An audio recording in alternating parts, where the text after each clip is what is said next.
I just love games where gameplay speaks for itself. You have watched about 5 seconds of me doing whatever I'm doing here, and you've probably already made up your mind whether or not MEATGRINDER is the right game for you. And let's be honest, if you're on my channel, chances are that you're already alt-tabbed to Steam looking this game up right now. When I started YouTube those long 3 weeks ago, one of the main things that I wanted to do is showcase some smaller games that I love that I think that more people should play. Sometimes they are life-changing experiences that shape you as a person, and sometimes they're just some insanely mechanically satisfying games that are really fun to play. MEATGRINDER gives me an opportunity to do just that. And before we fully dive in, I just want to make a small disclaimer. I have received a review copy for free after asking for it, but that doesn't change my review in any way, shape or form. In fact, I will be putting my money where my mouth is with this one, and I will be giving away a copy of the game to one of you, so stick around and see how to enter the giveaway. With the expectations properly set, let's dive in.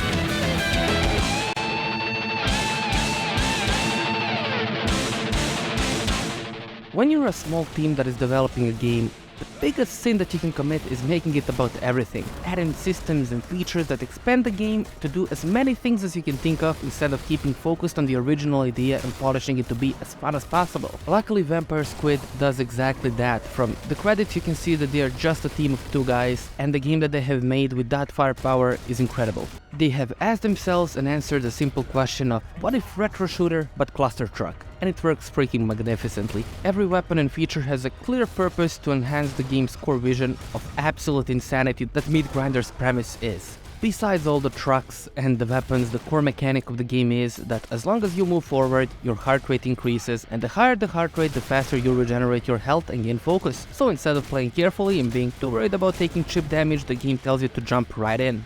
Using your grappling hook, dashing and racing forward in general helps you maintain the high heart rate, while standing in place of course decreases it. If it goes too low, you literally die from standing still. It drives the term movement shooter to its literal logical conclusion. It is a very similar gameplay loop like Ultra Kills Blood or Doom's Glory Kills, but on a more macro rather than a micro scale, and it works very well. You can really feel the strength of the buff once you get your foothold in the infinite mode and you realize how many baddies you can actually take on as long as you play well and keep moving. One thing I do wish there was more of were the weapons that affect your movement, like adding rocket jumping for example, but as you've seen in the gameplay so far, using double machine guns under you will make you fly, so I will take that. There is more than enough skill expression in the rest of the game for me to overlook this one, but it is a good thing to think about with the future updates. Now let's talk about the weapons. The weapons themselves are really fun too. They're not overly complex and intricate arsenal like in Ultra Kill, and some weapons are just plain better than others, but that doesn't stop them from being really fucking fun to shoot. Having a punk jump at you and then knocking them out with the double barrel shotgun is straight up addicting, and propelling yourself in the air with machine guns and doing the justice reigns from above is even better. The weapons are chunky, they sound great, enemies die in satisfying ways, and you can blow up half the map with almost any weapon. Just like we talked about in the focus part of the video, weapons are built to serve a purpose of making you feel like the coolest dude, and they do just that.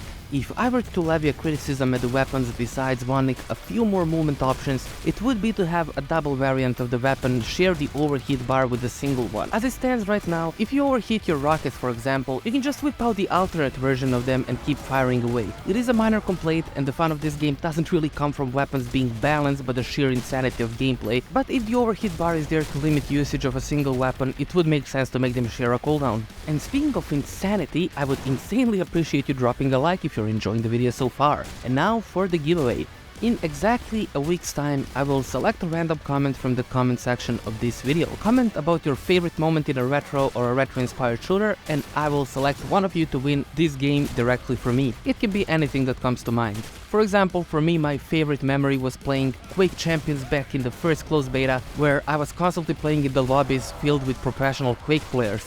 Watching their absolutely insane movement and landing an occasional kill on them was some of the most fun that I've ever had playing those movement shooters, and it has honestly inspired me to get so much better at them. Also, you do not have to be subscribed to enter the giveaway.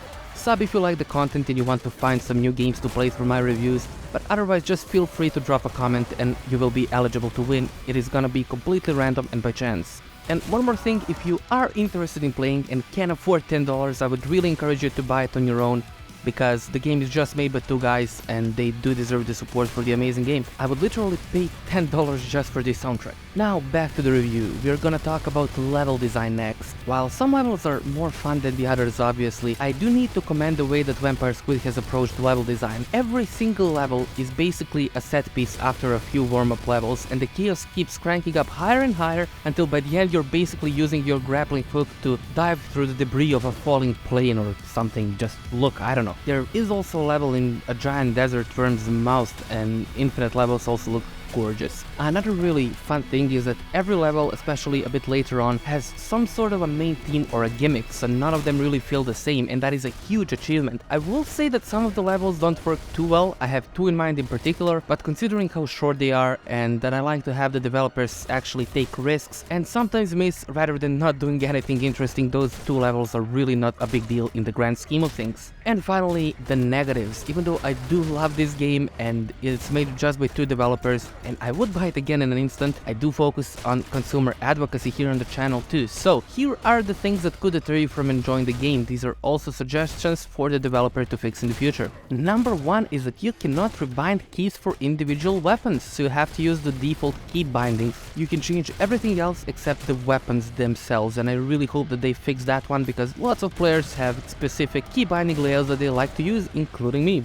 Number two is, if you get far enough in the infinite mode, the floor kinda disappears, so be careful if you're too good. Jokes aside, it doesn't really change anything gameplay wise, but it is just a funny visual glitch and the developer is aware of it and is working on adding a new infinite mode later this year. Number 3, balancing of the hardest difficulty goes against the design of the rest of the game, and I feel that this is probably the biggest issue as far as I'm concerned. The hardest difficulty is the same as the normal one, but you instantly die when you touch the road. It promotes careful play rather than frantically going forward like the rest of the game. That being said, the normal difficulty is well tuned and it will get hard. My wish for this is that we get a better tuned difficulty later down the line without any insta-kills that really forces you to go forward even harder rather than making you second guess your jumps. With the negatives out of the way, let's talk about the value proposition. I will preface this by saying that the game is only $10 and what you get more than justifies the price tag.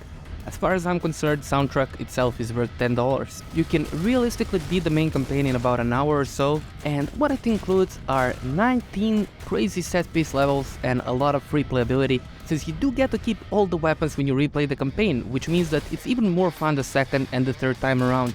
There are also 2 infinite modes, one for normal, one for hard, with leaderboards, so replaying the same game a few times and chasing the high scores will surely get you at least 5 to 10 hours out of this game, if not more. The developer also confirmed to me that they will add a brand new infinite mode, as well as a whole new chapter since the game kind of ends on the cliffhanger as it stands, and all of this will be free if you own the game later down the road. Now, I'm gonna go back and play myself some Ultra Kill Cluster Truck.